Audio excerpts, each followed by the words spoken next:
eller gaver. Du får med en ejendom. Tror du ikke det?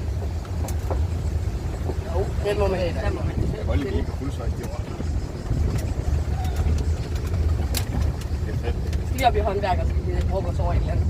Det bliver gartner, og siger, fuck en tør træer. Ja, eller frisør, så er der sådan fucking Ja, fuck en faldet spiser. Ja, Jeg tror, det er lige før man går rundt i gang. Det er lige før, man kan falde ud af den her by. Ja, det er sgu meget galt. Okay, Jeg føler, at jeg er med i Her går det godt, og vi kan rundt ned i Afrika. af den ene grund, at jeg aldrig skulle over den hængebro, der skulle jeg exit line.